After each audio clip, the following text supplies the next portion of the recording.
Força Aérea interceptou um bimotor que vinha da Bolívia com meia tonelada de cocaína. O piloto fez um pouso forçado no interior de Mato Grosso e conseguiu fugir. Obras que poderiam facilitar o transporte nas estradas se arrastam e dão prejuízo de milhões. Na divisa de Minas com Goiás, parte dessa ponte aí está pronta há anos, mas só agora a estrada chegou à cabeceira do lado goiano. No lado mineiro, as obras nem começaram. O drama dos pacientes que sofrem com a falta de medicamentos em 2 dos maiores hospitais do Ceará. Cirurgias delicadas e até transplantes deixam de ser feitos porque faltam materiais básicos. A volta de doenças como cachumba, coqueluche e sarampo, que pareciam coisa do passado. Muita gente não sabe que os adultos também precisam tomar o reforço de algumas vacinas. E o principal assessor econômico da Casa Branca deixa o governo depois da decisão de Donald Trump de taxar o aço e o alumínio importados. São estes os nossos destaques. E hoje é quarta-feira, dia 7 de março. Bom Dia Brasil está começando. A Força Aérea Brasileira interceptou um avião que entrou ilegalmente em Mato Grosso vindo da Bolívia. Esse avião transportava meia tonelada de cocaína. O bimotor matrícula PREBF fez um pouso forçado em Nova Fernandópolis, distrito de Barra do Bugres, a 170 quilômetros de Cuiabá. O avião estava carregado com mais de 500 quilos de cocaína embalada em caixas. A aeronave foi interceptada pela Força Aérea Brasileira. O piloto da FAB mandou que o piloto do bimotor mudasse a rota e pousasse no aeródromo de Cuiabá, mas ele não obedeceu. Segundo a FAB, quando os militares estavam prontos para atirar, o bimotor fez o pouso forçado. A aeronave saiu da Bolívia e não tinha plano de voo. O piloto conseguiu fugir. Segundo a Polícia Federal, ele foi resgatado por outros integrantes da quadrilha. A FAB e a Polícia Federal fazem uma operação para coibir os voos irregulares e reduzir os crimes de narcotráfico. A vigilância foi reforçada no espaço aéreo em regiões de fronteira do Brasil com a Bolívia e o Paraguai. Falando em vigilância, está cada vez mais difícil andar pelas ruas das maiores cidades do mundo inteiro sem ser monitorado por câmeras de segurança. E em São Paulo está tendo uma feira que traz o que há de mais moderno em câmeras. Então vamos para lá saber com o Rodrigo Bocardi dessas novidades.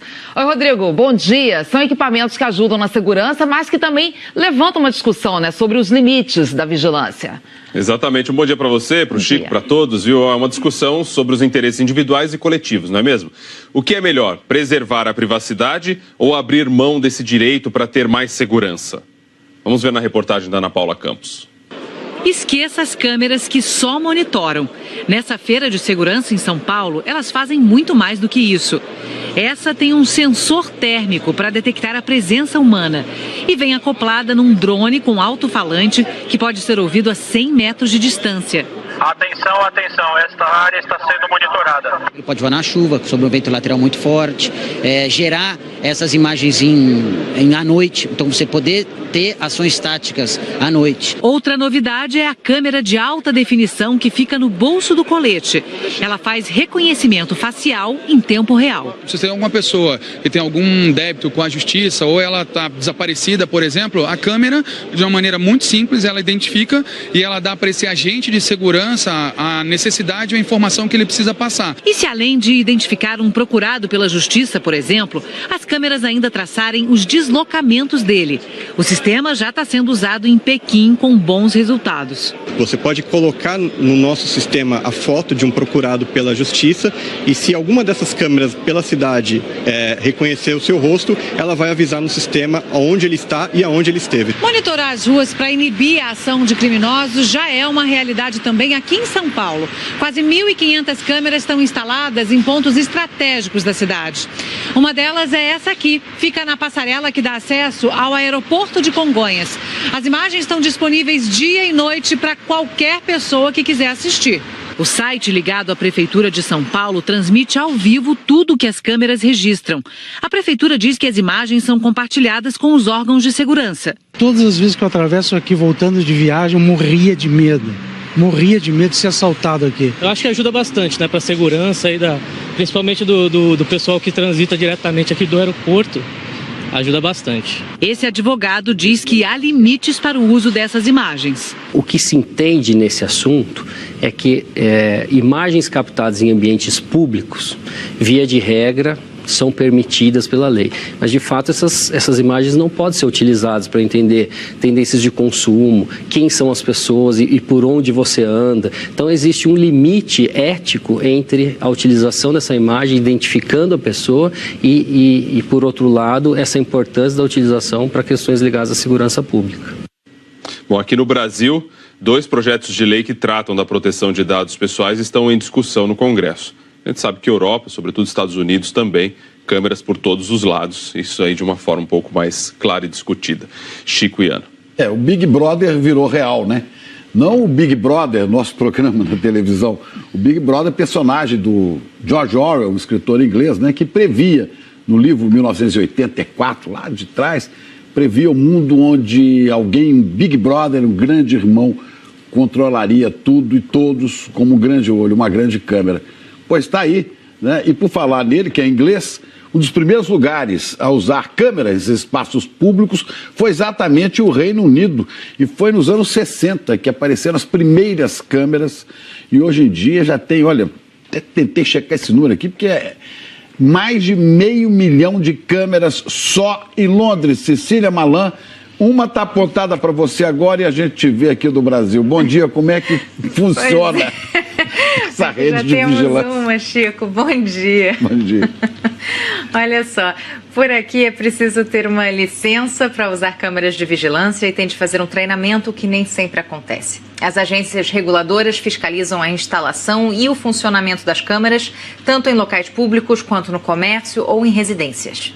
Os especialistas acreditam que em todo o Reino Unido haja 5 milhões de câmeras e a previsão é que em 2020 a capital britânica tenha uma câmera para cada 14 pessoas. A maior parte delas é de empresas privadas, não do governo, e quando acontece um crime, a polícia pede o acesso às imagens. Para se ter uma ideia, em 2009, 95% dos assassinatos investigados pela Scotland Yard, a polícia aqui de Londres, usaram imagens de câmeras de segurança como evidência.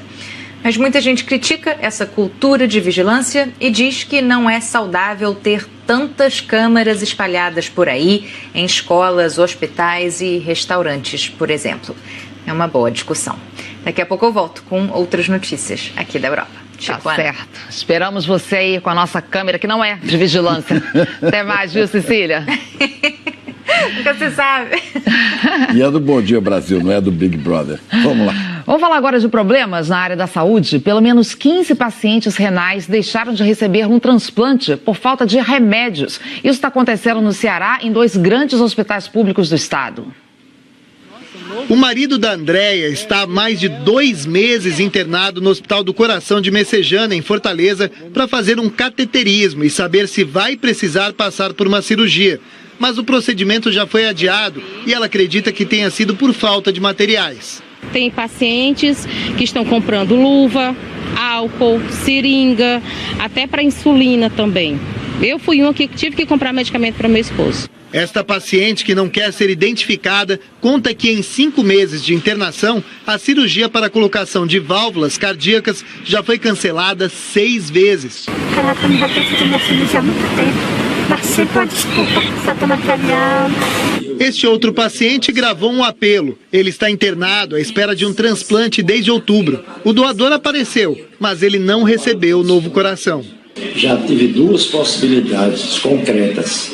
Faltava o remédio que eu preciso tomar antes da cirurgia.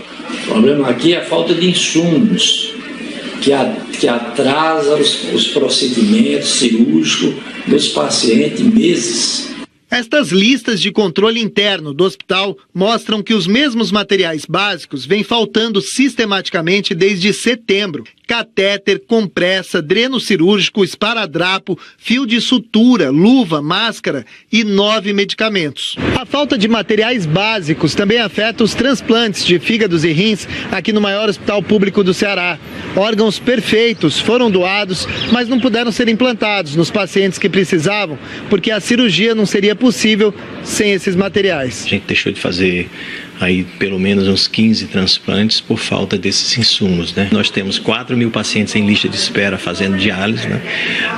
Em diálise, esses pacientes estão listados para transplante. Você deixar de ser transplantado, ter sua cirurgia realizada por falta de algum insumo. A situação levou o Ministério Público a convocar uma audiência com representantes da saúde. A coordenadora da Central de Transplantes da Secretaria Estadual tentou amenizar o problema. A questão da falta de material desses 207 dentro do nosso levantamento, e o que as equipes nos colocam, foram somente 13 rins que não foram pela falta de material. A promotora recomendou que o Estado regularize a situação dos hospitais em 10 dias. Ao que nos parece, está faltando uma certa organização, uma gestão, para que essas compras sejam feitas de uma maneira que não falte mais nada. O secretário de Saúde do Ceará diz que a falta de materiais e medicamentos é pontual. Obviamente, todo item que é de consumo maior, ele impacta enormemente no dia a dia, mas nenhum deles é por negligência, nenhum deles é por falta de decisão de fazer acontecer. Sempre por trás disso tem um processo que está além da nossa capacidade imediata de solucionar. Os problemas de saúde se proliferam pelo país. Por exemplo, sarampo, cachumba, coqueluche. Você já teve essas doenças? Bom, eram doenças do passado, né? E parece que agora voltam a preocupar as autoridades. Rodrigo Bocati, você teve sarampo, cachumba? Já. Eu Primeira, tive. a segunda. Coqueluche não. Mas eram doenças bem do passado. Depois vieram as vacinas, né? Qual é o motivo para que agora essas doenças estejam de volta e estejam preocupando as autoridades? Uma das explicações é que muita gente não sabe que precisa tomar reforço de algumas vacinas contra essas doenças. E aí, o que acontece? Elas acabam ficando desprotegidas. Vamos ver mais detalhes aí na reportagem do Roberto Kovalik. Os 12 dias fora do trabalho foram bem dolorosos. Com dor o tempo todo. Acho que lá pelo 5º, 6º dia, acho que é o pico do vírus, começa a doer muito, a arder muito. Uma sensação que está queimando. O motivo? Cachumba. Só no departamento dele, 3 pessoas pegaram a doença no ano passado. Ele tomou a vacina quando era criança, mas não o reforço, que deve ser aplicado em adultos. Ficava meio constrangido falar que estava com cachumba. Porque é doença de criança? Eu acredito que sim. Outra doença infantil que reapareceu foi o sarampo. Chegou a Roraima com os imigrantes venezuelanos. A vacinação está sendo intensificada no estado, tanto em estrangeiros quanto em brasileiros. Na Europa, a doença voltou com força. Há focos em 14 países. Mais de 21 mil pessoas pegaram sarampo no ano passado. 35 morreram. As autoridades de saúde atribuem os casos a falhas nos sistemas europeus de vacinação e também a pessoas que se recusam a ser imunizadas, influenciadas principalmente por campanhas na internet contra a vacinação. Pessoas que não se vacinaram não põem em risco apenas a própria saúde, mas a de outras pessoas também. Recém-nascidos, por exemplo, que ainda não tomaram todas as vacinas. Uma das doenças que reapareceram foi a coqueluche. Depois de quase 30 anos esquecida, retornou no começo da década. Em 2014, foram mais de 5 mil casos no Brasil em menores de 1 ano e 126 mortes. No ano passado, foram 983 casos e 19 mortes. Érica e a filha mais velha, Laura, de 8 anos, pegaram a doença no fim do ano passado. A doença começou com o marido e passou para elas. Os médicos demoraram para reconhecer os sintomas. Antes de ser internada, eu fui umas 2, 3 vezes no hospital e todo mundo tratava como asma. E até então a pneumonia não tinha aparecido. Por causa da pneumonia, ela foi internada no hospital e só aí, depois de um exame, os médicos descobriram que era coqueluche. A família toda tinha tomado a vacina contra a coqueluche, aplicada a partir dos 2 meses de idade. Mas provavelmente eles não tomaram o reforço. É um descuido comum de muitos brasileiros, diz este infectologista. Muita gente nem sabe que adulto também precisa tomar vacina. Procure um posto de saúde, atualizem a sua condição vacinal, coloquem a sua situação de desconhecimento de terem ou não tomado a vacina, e essa atualização é de uma forma extremamente rápida, fácil e, mais do que isso, segura para se evitar doenças. Entre as vacinas para adultos estão a DTPA para grávidas a partir da 20ª semana de gravidez, que protege a mãe de difteria, tétano e coqueluche. O bebê também fica protegido contra a coqueluche. Hepatite B, reforço da tríplice viral contra sarampo, cachumba e rubéola.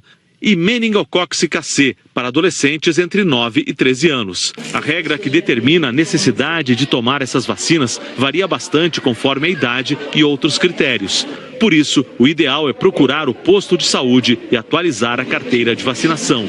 Érica já decidiu, vai botar as vacinas em dia. Tem uma listinha que a gente deve tomar, que eu acho que todo mundo deveria se informar com o seu médico para tomar.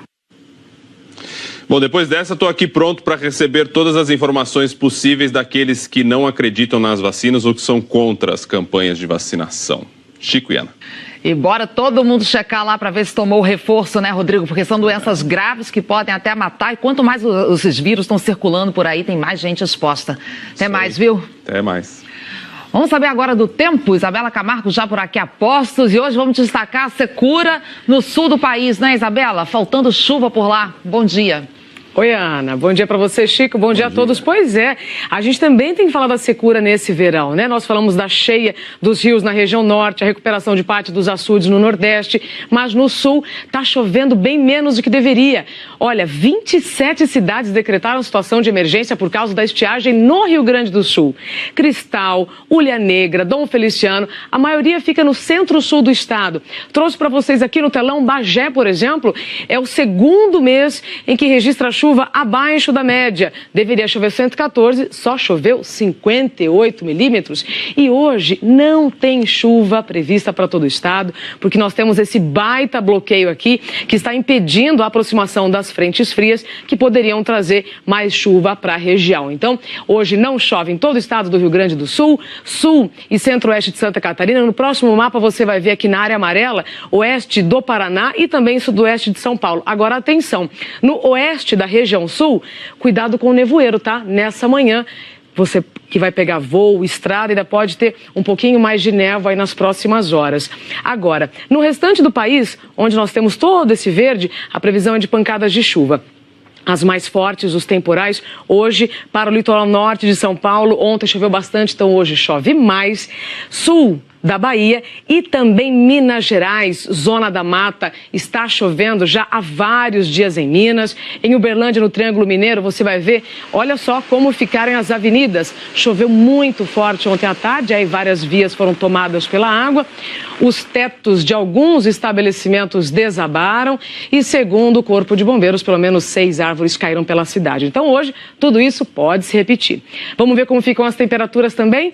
Veja só, 31 graus para Porto Velho, 34 em Boa Vista, 33 Palmas, 30 em Brasília, Belo Horizonte, 29 em São Paulo e no Rio de Janeiro e em Campo Grande, 32 graus. Chico e Ana, tô repetitiva, né? Mas é o mesmo calor que ontem.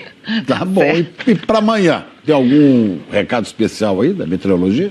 Tem sim, precisamos passar para ninguém passar perrengue, né, Chico? Olha, amanhã a frente fria que hoje está levando chuva mais, né, para Minas, ela avança para o Nordeste, então vai levar mais chuva para a Bahia. Veja nesses pontos mais escuros, acompanhe pela escala, pode chover então até 70 milímetros no centro-oeste da Bahia, parte aqui de Tocantins e centro-norte de Minas também com mais chuva amanhã. Espírito Santo também, atenção para os temporais. Já no sul, como eu disse, então, continuaremos com um tempo seco, pelo menos mais 3 dias. Chico e Ana.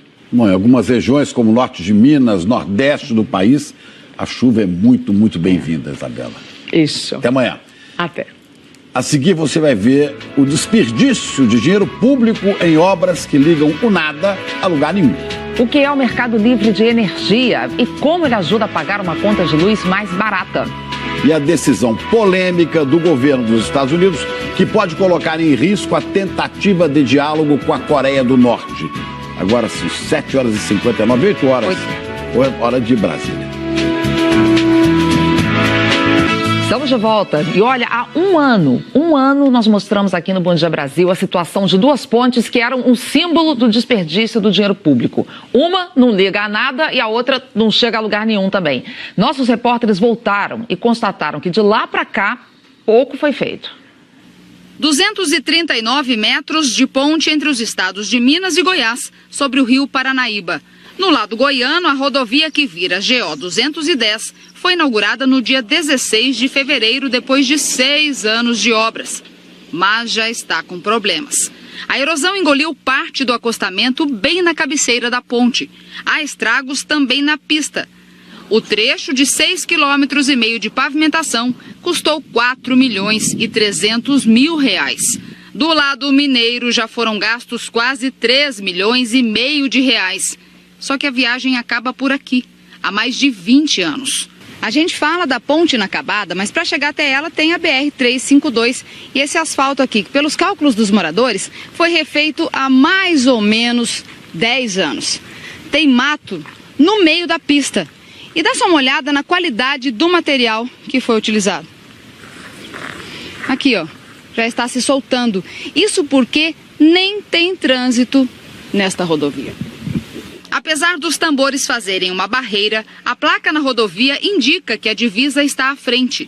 Este caminhoneiro saiu de Ubá, na Zona da Mata, para Uberlândia.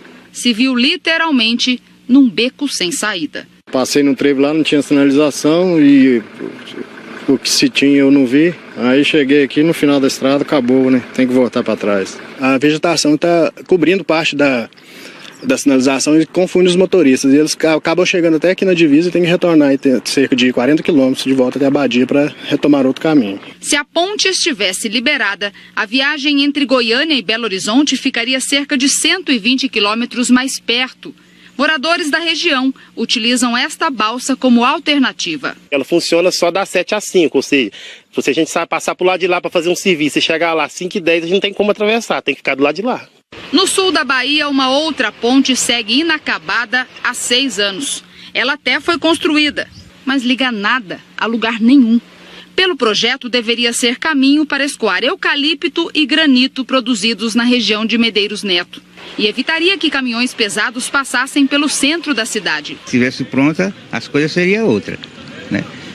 Ia beneficiar muita gente. Do início da obra até agora, já foram investidos R$2.300.000, o equivalente a 71% do valor total orçado da obra. A Prefeitura de Medeiros Neto deveria desapropriar as casas e terrenos para poder construir as estradas até a ponte.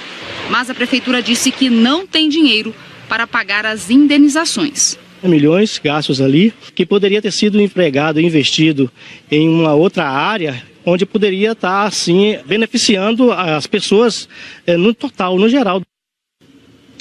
O governo da Bahia diz que vai adequar o projeto e concluir a obra com recursos do Estado, mas não deu prazo para a ponte ficar pronta.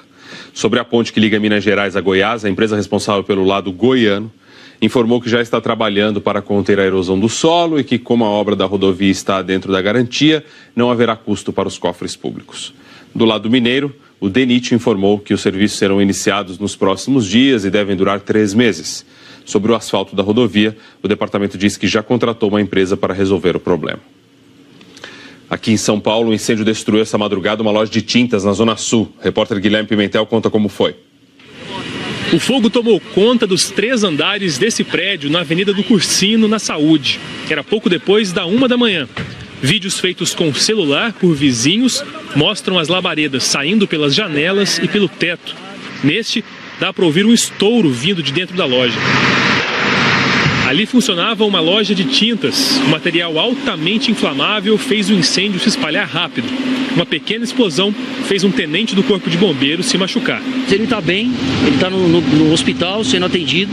Ele teve ali uma luxação no ombro, porque ele foi projetado para trás, acabou batendo numa das latas. Para conseguir entrar na loja, o Corpo de Bombeiros tirou toda aquela quantidade de material que estava bem na frente, dificultando a entrada. Agora, 1 hora depois do incêndio, mais ou menos, já está controlado aqui na frente. E os bombeiros usam essa casa aqui ao lado para poder acessar os fundos da loja e o segundo andar, onde continua o trabalho de controle do fogo e depois o rescaldo.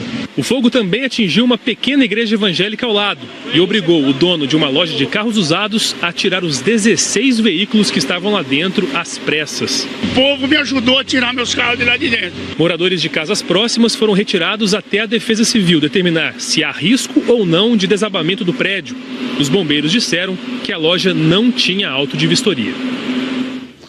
Sabina Simonato está lá, traz informações ao vivo para a gente. Oi, Sabina, bom dia.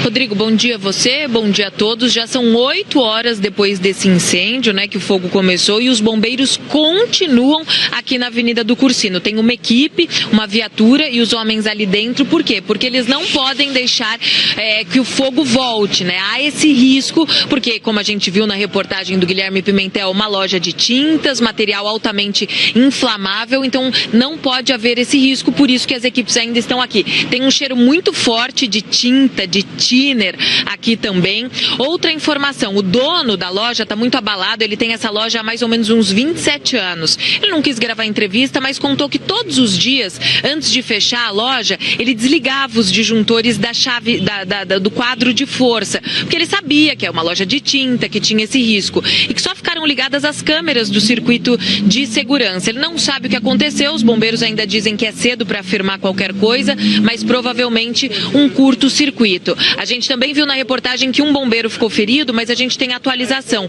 Foram 2 homens feridos, mas o estado de saúde deles é estável, Rodrigo. Ok, melhoras então. Obrigado, Sabina Simonato. Polícia de Guarulhos, na região metropolitana de São Paulo, foi até o Guarujá, no litoral sul, para prender um dos integrantes de uma quadrilha de estelionatários que fez mais de 100 vítimas. A agência da quadrilha em Guarujá vendia carros de luxo, lanchas e motos aquáticas. A maioria dos veículos entrava na loja em consignação, ou seja, os donos deixavam os veículos lá até serem vendidos. Mas após a venda, os donos não recebiam dinheiro e os compradores acabavam ficando sem o carro. Foi o que aconteceu com este empresário. Ele fez um serviço na loja de veículos e recebeu um carro como pagamento. E como não conseguia o recibo, acabou ligando para o verdadeiro dono e descobriu o golpe. Ele falou assim, como assim? Os caras não me pagou o carro. Eu não vou assinar, vou mandar prender o carro. Aí eu vim na garagem, passei a situação para eles. Ele falou, não, está sendo tudo resolvido. Eu tenho outro carro aqui, você pode pegar esse carro aqui já está pago para o dono. E não me deram o recibo desse carro. Aí eu passando aqui hoje, eu vi esse movimento e resolvi parar para saber o que está acontecendo. Segundo o delegado de Guarulhos, que há tempos investiga a quadrilha, os bandidos encontravam suas vítimas na internet. Eram pessoas interessadas em vender seus veículos. Um deles se oferecia para fazer um contrato de consignação, dizendo que já tinham interessado na compra. Aí vendiam o veículo e sumiam com o dinheiro. Com isso, de loja em loja e de cidade em cidade, o número de vítimas do bando não parava de crescer. Já está na casa das 140. E, por ironia, foi justamente uma vítima que acabou alertando os bandidos de que a polícia estava prestes a prendê-los. Acabou prejudicando as operações, uma vez que ela entrou com uma ação judicial pedindo a restituição do veículo e informando que no 4º DP de Guarulhos havia uma investigação em andamento, o que fez com que imediatamente esses membros dessa organização criminosa fugissem. Bom, a polícia diz que identificou essas outras 6 pessoas que fazem parte da quadrilha e, como a gente viu, todas elas estão foragidas. 8h11, Glória Vanik.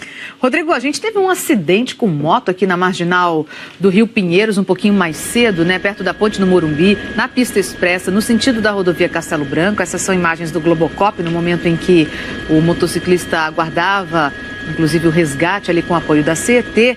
Então, a gente vai atualizar como é que está a situação do trânsito agora, com o apoio aqui do Waze, mostrando para vocês que ainda tem muito trânsito ali na pista expressa. A pista local está bem melhor, mas a expressa muito ruim ainda na marginal do Rio Pinheiros, no sentido da Castelo Branco. Olha, a partir aí da Rua Bragança Paulista, aí a local também fica ruim, ali perto da Ponte Itapaiúna, Ponte João Dias, aí o trânsito também complica na local, mas aí é um trecho mais curto. Então, fica a atualização para o motorista. Mas já houve o socorro e a liberação. Então, e é exatamente essa notícia boa, né, que eu queria dar aí para os motoristas. Atualização ali da CET, olha, referente à interferência na Marginal Pinheiros, pista expressa, antes da Ponte do Morumbi, via liberada. Então, liberação da pista, pelo menos, a tendência é que o trânsito vá melhorando aos poucos, né, porque a gente sabe que é horário de pico. Muita gente. Então, a situação é um pouquinho mais delicada. O que mais, hein? Temos a nossa câmera aqui na Marginal do Rio Pinheiros, que também ajuda a mostrar a situação do trânsito. Aí, ó, foi o local do acidente e aí a gente vê que nesse trechinho, pelo menos no local do acidente, então pista liberada, como confirmava a CET, e aí mostra o trânsito nesse trecho, pelo menos, fluindo um pouquinho melhor. Okay. Trazendo para vocês também a situação do transporte coletivo agora, vamos mostrar como é que está o transporte por trilhos. Metrô e CPTM, tudo tranquilo agora, tudo verdinho em todas as linhas, pode seguir seu caminho sem problemas nesse momento. Metrô com probleminha só bem mais cedo, mas já solucionado. Na linha 1 azul, exatamente, por volta das 5 horas da manhã, mas tudo solucionado, sem problemas agora. Temos a nossa câmera também, deixa eu trazer aqui para vocês, na Grande São Paulo, vamos lá. Mostrando a câmera da Imigrantes, vamos trazer aqui para vocês, na região do pedágio. Aí para dar a seguinte informação, ó, a pista sentido litoral da rodovia Anchieta, ela voltou. Saiu, mas voltou. Tá bloqueada para obras. A pista sentido capital foi invertida para descida, então a subida no trecho de serra deve ser feita pela rodovia dos Imigrantes. Aí no trecho de pedágio da Imigrantes está tudo tranquilo, pode fazer seu caminho de descida por aí, que tá tudo bem. O clima tá bom e a visibilidade também é boa. Só aqui na chegada à capital, a rodovia Anchieta tem ali do 13 ao 10. Ali tem um trecho de congestionamento, mas é aquele trecho de todos os dias. Temos a nossa câmera da balsa mostrando lá embaixo. Vamos dar uma olhadinha como é que tá a situação lá embaixo.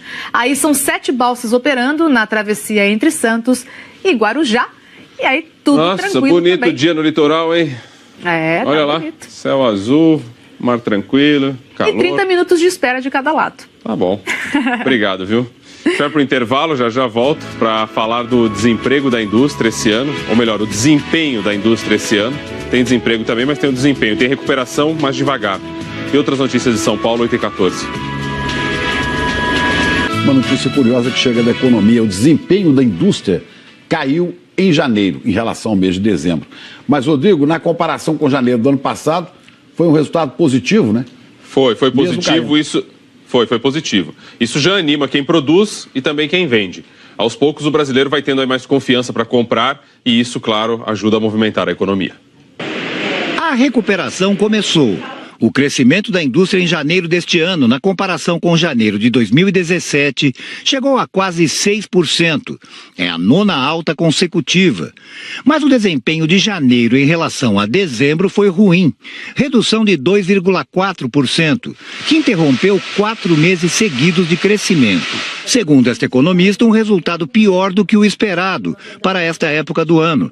Ela diz que a queda pode ter se acentuado por um otimismo excessivo no fim de 2017. O pessoal apostou, produziu demais, não vendeu tudo isso, então agora a gente tem um monte de estoque para conseguir queimar dentro da economia. O jeito é reduzir a produção industrial em janeiro para conseguir terminar com esses estoques e continuar a produção industrial ao longo do ano, como aconteceu no ano passado. De dezembro para janeiro, o setor de bem de capital, como máquinas e equipamentos para a indústria, encolheu um pouco, 0,3%. O dos chamados bens intermediários, como aço e outras matérias-primas para as fábricas, caiu mais, 2,4%. O pior resultado foi o dos bens de consumo duráveis, como carros e eletrodomésticos, queda de 7%. A única exceção foi a categoria de bens semiduráveis e não duráveis, que teve crescimento, ainda que pequeno, 0,5%. Essa categoria inclui a indústria têxtil, de roupas, como a desta fábrica, que trabalha para uma indústria de médio porte aqui em São Paulo. O gerente-geral da empresa está animado, e não só pelo crescimento da produção no ano passado, em torno de 12%. Ele diz que está sentindo firmeza. Pelo que a gente vem sentindo, está sustentável, que já é um período bem grande que está se mantendo nesse nível, né? O buraco foi muito grande, não se pretende resolver isso em tão pouco tempo, mas o fato de ser estável, de continuar dessa forma, eu acho que é muito importante para a gente. A economista que participou da reportagem disse também que esse otimismo é importante, esse que a gente viu, porque quando a gente olha para os últimos 12 meses, a gente vê que a produção industrial cresceu na casa de 5,6%, o que não é desprezível. Para ela, o importante agora é voltar a crescer de modo geral, como antes da crise, para que essa produção industrial cresça com um vigor muito maior. Chico e Ana. São passos lentos, mas pelo menos estamos caminhando para melhorar, né, Rodrigo? Até mais. A Polícia Rodoviária Federal prendeu em Registro, cidade do interior de São Paulo, um comerciante chinês que viajava com quase $500 mil, o que equivale aí a mais ou menos R$1,5 milhão. Esse homem estava num ônibus que ia de Curitiba para São Paulo. A polícia disse que o comerciante tentou subornar os policiais com metade desse dinheiro. Ele vai responder por lavagem de dinheiro. Lembrando que ontem teve um outro caso parecido, 4 homens também foram presos no Guarujá, esses com pedras preciosas avaliadas em mais de R$1 milhão.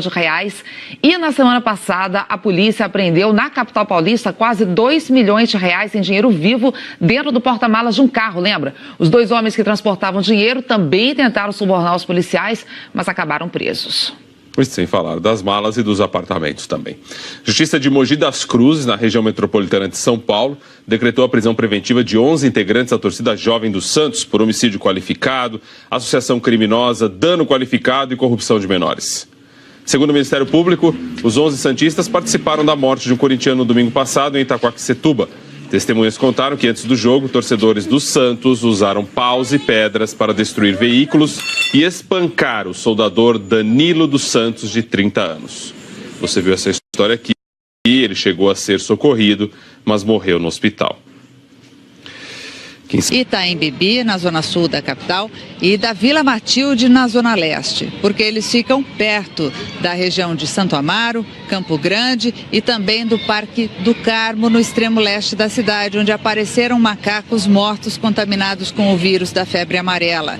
Com essa ampliação da campanha de vacinação, a expectativa da Secretaria Municipal da Saúde é que até o meio do ano toda a população da cidade esteja vacinada. Até agora, mais de 40% da população foram imunizados. Isso representa 4.700.000 pessoas. Zelda Mello, de São Paulo, para o Bom Dia Brasil. Muito obrigado, Zelda. Isabela Camargo está aqui comigo para atualizar a previsão do tempo. Bom dia, Isa. Bom dia, Rodrigo. Bom dia para você também. A gente está com bastante névoa, né, no céu da capital, mas o nosso meteorologista disse assim: pode botar fé que já já o sol vai aparecer, essa névoa vai embora e nós atingiremos os 29 graus hoje, 1 grau a menos do que ontem, tá, Rodrigo? E as pancadas de chuva tendem a ser bem mais irregulares do que ontem, tá? A prova está aqui no nosso mapa de chuva.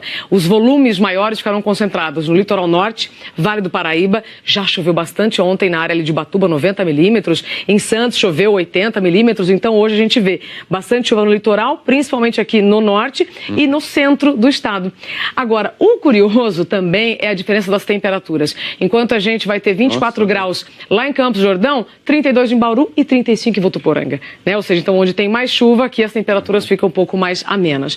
Sobre os próximos dias, a instabilidade continua. A gente teve uma mudança do que nós já falamos no início da semana, tá? A meteorologia já confirmou. Nós continuaremos com essa instabilidade, tá? Temperaturas não vão mudar, mas nós teremos as pancadas de chuva no fim da tarde. Por quê?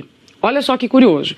Não temos nenhum grande sistema para provocar chuva, uma frente fria, uma zona de convergência, mas a partir de agora a gente vai ter a atuação da brisa do mar chegando aqui com bastante umidade no período da tarde e aí formam aquelas nuvens cumulonimbus. Então, o final do verão está com a cara da estação. A gente vai ter dias ensolarados, mas com pancadas de chuva no final da tarde. Tá bom, valeu, Isa. Obrigado. Até amanhã. O intervalinho, já vamos mostrar que os Estados Unidos estão com novas sanções contra a Coreia do Norte.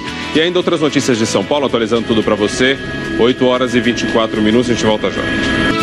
Os Estados Unidos ameaçam adotar novas sanções contra a Coreia do Norte por causa do assassinato do meio-irmão do ditador Kim Jong-un. Márcio Gomes está acompanhando essa história, mais essa confusão por aí, né, Márcio? Essa ameaça vem justamente no momento em que a Coreia do Norte acenou com um diálogo. Exato, Ana Paula. Chico, bom dia a todos. Logo depois de elogiar a disposição de Kim Jong-un de conversar sobre o programa nuclear, o governo americano anunciou a conclusão da investigação do assassinato do meio-irmão do ditador. Essa investigação responsabiliza o regime norte-coreano pelo crime ocorrido em fevereiro de 2017. Kim Jong-nam foi morto num ataque químico no aeroporto de Kuala Lumpur e a substância usada por 2 mulheres que o atacaram foi o agente nervoso VX, poderosíssimo. O Departamento de Estado diz que essa foi mais uma demonstração pública de desprezo às normas internacionais contra o uso de armas químicas. E por isso a Coreia do Norte está sujeita a novas sanções. Essa ameaça é feita logo depois de uma delegação sul-coreana voltar da Coreia do Norte com a boa notícia de que Kim Jong-un está disposto a negociar diretamente com os Estados Unidos a suspensão do programa nuclear em troca de segurança. Essa mesma delegação irá amanhã a Washington. Eles vão apresentar informações que não foram reveladas à imprensa, inclusive uma mensagem dos norte-coreanos. O presidente americano, Donald Trump, diz que é um anúncio positivo, mas que também pode ser falso, um blefe. Os principais chefes do serviço secreto americano também mostraram desconfiança, porque a Coreia do Norte não cumpriu promessas anteriores sobre o programa nuclear. Existe também um receio de que a Coreia do Norte faça exigências para se livrar do seu armamento, como, por exemplo, pedir a retirada das bases militares americanas na Coreia do Sul. Ana Paula, Chico, não vai ser fácil por esses 2 lados na mesma mesa. Quando um não quer, 2 não fazem a paz, viu, Márcio? Obrigado. Presidente dos Estados Unidos, Donald Trump, sofreu a primeira baixa na equipe econômica depois do anúncio de que vai taxar importações de aço e de alumínio. Gary Cohn, o principal assessor econômico de Trump, deixou o cargo e na carta de demissão ele disse que foi uma honra servir ao país e ter contribuído com a reforma tributária histórica, que reduziu impostos para empresas e também para pessoas físicas. Ele é democrata e é defensor do livre comércio. Cohn, ele não concorda com as tarifas sobre o aço e o alumínio anunciadas por Trump na semana passada. 8h30 agora, Glória Valecki. Vamos dar uma olhadinha, Rodrigo, numa imagem que estava me chamando a atenção aqui, olha, na 23 de maio. Dá uma olhada na nossa câmera. Olha como é que está aqui, tudo travado. Travou. Pois é, e aí enquanto eu falava, eu olhava essa imagem, eu olhava aqui. Vou pedir para colocar o Waze rapidinho pra gente, Maurício, por favor, porque aí, ó, tá a explicação. Tem um acidente no caminho do motorista e por causa disso a gente já vê no sentido da Zona Sul tudo muito travado. Aí já é reflexo desse acidente. Aquela nossa câmera é perto do viaduto Tutóia e aí a gente já vê passando ali pelo Parque do Ibirapuera, né, todo o trânsito congestionado. Aí o acidente é ali perto da Indianópolis. Perto da Indianópolis, exatamente. Então é que o Waze está ainda atualizando. Ó, perto da... Aqui no cruzamento, ó, com a Indianópolis, tá vendo? Ali já tudo muito complicado. Tá bom. Pro motorista. Então, voltando aqui para as nossas câmeras, aí vou trazer para vocês imagem da região do Anhangabaú, que também tem tudo a ver com o corredor norte-sul, saidinha do túnel, para o pessoal que vai pegar a Zona Sul, o sentido da Zona Sul, aí a gente já vê que o trânsito também está um pouquinho mais lento, né, nessa região. E uma outra imagem que me chamou a atenção aqui no nosso Waze foi aqui, olha, deixa eu mostrar para vocês. A Raposo Tavares, olha como é que está a Raposo Tavares no sentido da capital. Raposo teve vários acidentes hoje ao longo da manhã, acidentes pequenos, nada grave, mas isso foi travando a Raposo ao longo de toda a manhã. Ela já é uma rodovia que tem um trânsito muito complicado, então juntou acidente com trânsito complicado. A gente vê essa situação. Paciência, então. Obrigado pelo alerta. 8h32 agora. A gente vai para o intervalo. Já vamos falar dos desastres ambientais em Barcarena, no Pará, que deixaram muitos moradores sem conseguir trabalhar. 8h32. A gente volta já. Violência na fronteira. Um policial civil foi executado com mais de 30 tiros de fuzil na fronteira do Brasil com o Paraguai. Vamos falar com a repórter Martim Andrada, que está no local onde aconteceu esse assassinato e nos traz mais informações. Como é que estão as investigações? Martim, bom dia. Oi, Chico. Olha, a polícia acredita que tenha sido uma execução pela quantidade de tiros, né, e pelo fuzil, aí, pela arma usada, um fuzil AK-47. O Wesley Vasconcelos foi morto aqui na porta da casa dele. É possível, inclusive, ainda ver os estilhaços do carro. Na foto a gente, inclusive, consegue ver as marcas de bala no vidro traseiro. Ele havia acabado de sair da delegacia e caiu aqui na emboscada na rua da casa dele. Com ele havia uma estagiária no carro que foi ferida e levada para o hospital. Os policiais aqui da região, da capital Campo Grande, estão mobilizados nas investigações. Lembrando que a última execução de policial civil aqui na região de fronteira foi há mais de 4 anos. E o Chico, Ana, é com vocês. Todos os sinais que foi mesmo uma execução, né, Martim? Segue as investigações, vamos acompanhar. Obrigada. E no Rio, as Forças Armadas fazem neste momento mais uma operação na Vila Kennedy, na zona oeste do Rio. Isso depois que traficantes colocaram de volta barricadas nas ruas, poucas horas depois de uma outra operação que o Exército fez por lá no sábado. Então agora tem operação lá de novo e o Paulo Mário Martins acompanha ao vivo. Oi, Paulo Mário, bom dia.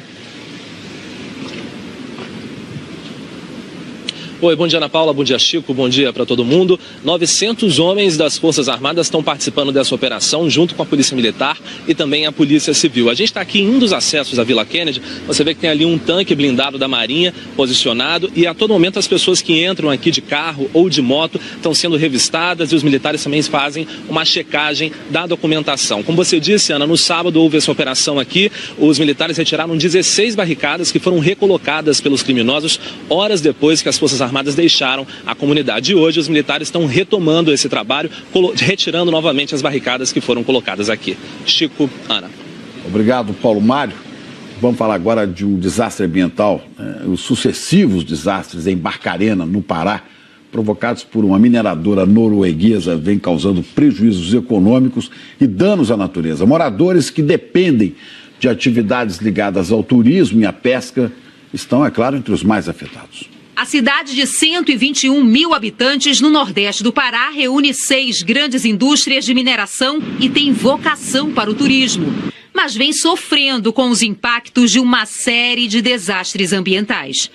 Essa praia em Vila do Conde já foi um atrativo de Barcarena, roteiro de férias. Famílias inteiras vinham de longe fazer piquenique aqui, nos fins de semana, feriados.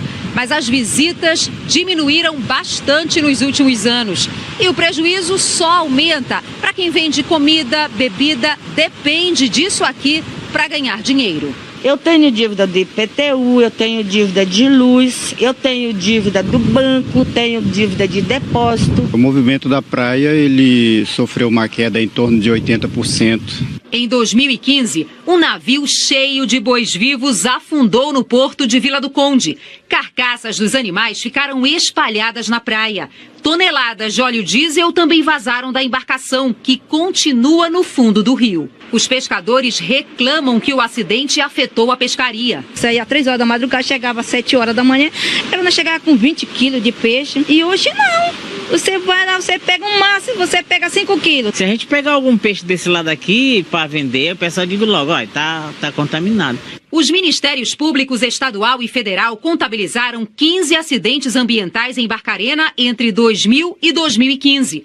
No mês passado, rejeitos de bauxita vazaram da Hidroalunorte. O Instituto Evandro Chagas confirmou a poluição de igarapés da região. Mais de 400 famílias de 3 comunidades foram atingidas. A gente sempre procura fazer algo, né, para resistir nesse lugar. Mas, infelizmente, a cada impacto que vem, a cada coisa ruim que vem, fica difícil de se reerguer, fica difícil de se levantar. Há que se definir se é acidente ou se é crime ambiental, né? Com relação ao caso mais recente, a Hidroalunorte afirmou que não houve vazamento de seus depósitos e resíduos sólidos. No caso do naufrágio daquele navio com bois, um acordo fechado com a Justiça Federal determinou que as empresas envolvidas paguem 14 milhões de reais em indenizações. A Prefeitura de Barcarena disse que busca parcerias para promover a economia e o turismo no município. Dureza. Vamos agora seguir a nossa jornada em busca de respostas para uma pergunta. Que Brasil você quer para o futuro? As mensagens com os desejos dos brasileiros vêm chegando de todos os cantos do país e, você sabe, vêm sendo exibidas até setembro no Hora 1, no Jornal Hoje, Jornal Nacional, Jornal da Globo, Como Será, no Fantástico e aqui no Bom Dia Brasil. Vamos ver os recados de hoje? Meu nome é Marco Aurélio da Costa, falo aqui da usina hidrelétrica em Promissão, São Paulo, Rio Tietê. E o que eu espero para o Brasil no futuro é mais amor à pátria e respeito ao lema da bandeira, porque não basta Lava Jato se não passarmos o Brasil ali. Eu sou Robson Costa, de Augusto Correia, região nordeste do estado do Pará. Isso aqui atrás de mim é a beleza, o encanto de nossa orla, um dos maiores pontos turísticos de nossa cidade, mais visitado pelo povo urumajoense. O que eu peço para o meu município, para o meu estado, é que o poder público possa investir mais em saúde, educação e turismo. Olá, meu nome é Lucas Capelão, sou de Bom Retiro do Sul e o que eu quero pro meu Brasil é menos intolerância, menos corrupção, as eleições estão aí, né? Então tá na hora da gente decidir. Nilson Braz de Araújo, de Biaçabuçu, Alagoas. O que eu quero para o futuro é que o rio São Francisco, esse que está atrás de mim, não seja feito a transposição para ter vida longa e assim poder dar um futuro para os moradores das regiões, principalmente os ribeirinhos. O que eu quero é um Brasil que valorize os educadores de creche, para uma melhor valorização, para atingir a educação. É esse o Brasil que eu quero. Meu nome é Joselaine, de Santa Bárbara do Oeste. Meu nome é Vanderlúcia de Faco Rodrigues Sá, moro em Terra Nova, Pernambuco. E o que eu quero para o meu Brasil é que nossos representantes políticos deixem de ser egocêntricos e invistam mais na educação, na saúde e segurança para todos. Meu nome é Alexandre Medeiros, falo do município de Guia Lopes da Laguna, Mato Grosso do Sul. Este é Rio Miranda, rio de suma importância no ecossistema do Pantanal, onde recebe milhões de seus peixes. Muitos no respeito e a sureia. Sendo assim, gostaria de um Brasil onde educação e respeito fossem exemplos para o mundo.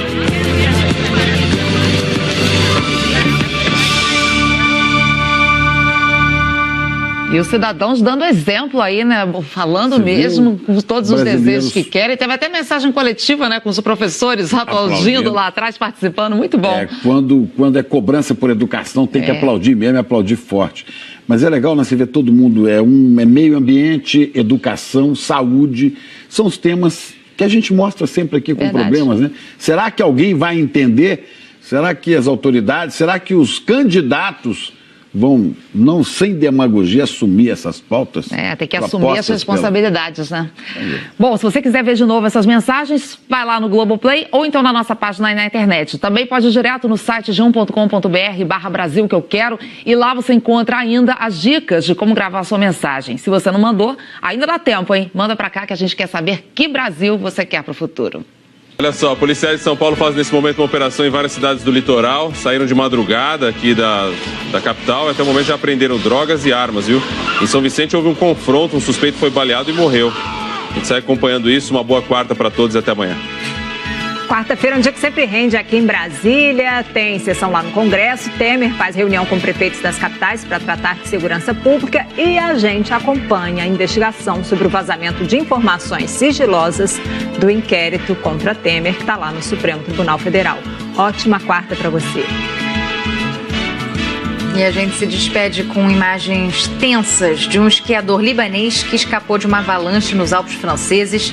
Ele registrou o momento com uma câmera instalada no capacete. O esquiador disse que foi salvo por um equipamento de segurança. Só neste inverno, 16 pessoas morreram em avalanches na França. Que imagem. Até amanhã, gente. Impressionante mesmo, né? Olha, outras notícias você sabe a qualquer momento, logo mais no Jornal Hoje. Amanhã estamos de volta aqui no Bom Dia Brasil. Até lá. Tchau, gente. Até a próxima. Um bom dia a todos. E parabéns para você em Lábrea, no Amazonas, que está fazendo 137 anos. Vamos nessa. Suave na nave, quarta-feira.